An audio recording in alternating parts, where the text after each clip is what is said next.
Votre période de questions et réponses de 3 minutes pour le défi entrepreneurial TD va maintenant commencer. Question.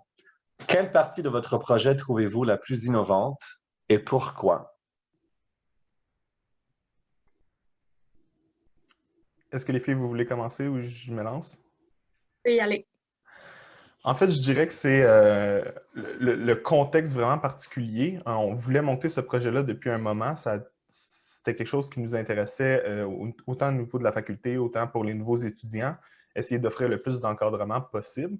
Puis là, le contexte avec les mesures socio-sanitaires et la pandémie, évidemment, nous ont comme donné un coup de pouce, si je peux dire, où en fait, nous ont montré l'importance de faire ça maintenant. Je trouve que c'est vraiment innovant. Puis justement, on a pu offrir un encadrement qui est, selon moi, égal, voire supérieur à ce qu'on offrait les autres années à la faculté.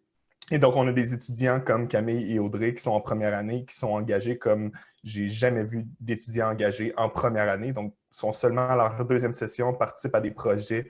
Ils sont en train de monter une organisation pour les prochains étudiants.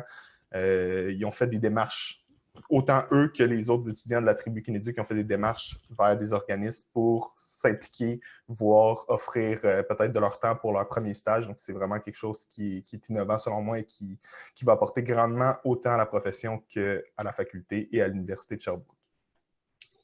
Merci. Question. Quel a été le plus gros défi auquel vous avez fait face lors de la mise en place de ce projet et comment l'avez-vous relevé?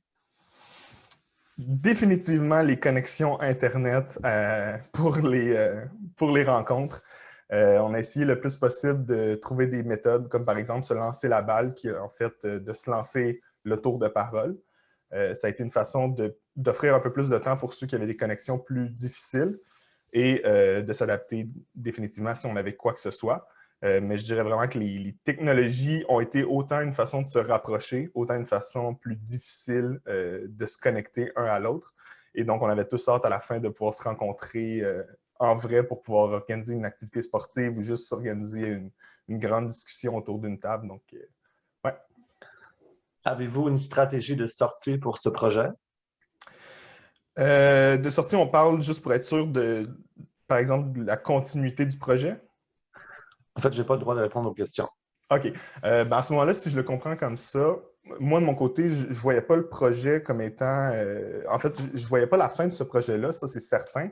Par contre, je ne m'attendais pas à ce que ça soit développé aussi rapidement et d'une si grande importance. Donc, on a eu des demandes de d'autres facultés de l'Université de Sherbrooke, mais aussi peut-être de d'autres universités qui aimeraient créer ce genre de programme-là et de le déplacer peut-être dans leur faculté. Votre temps est maintenant expiré. Merci l'équipe de l'Université de Sherbrooke.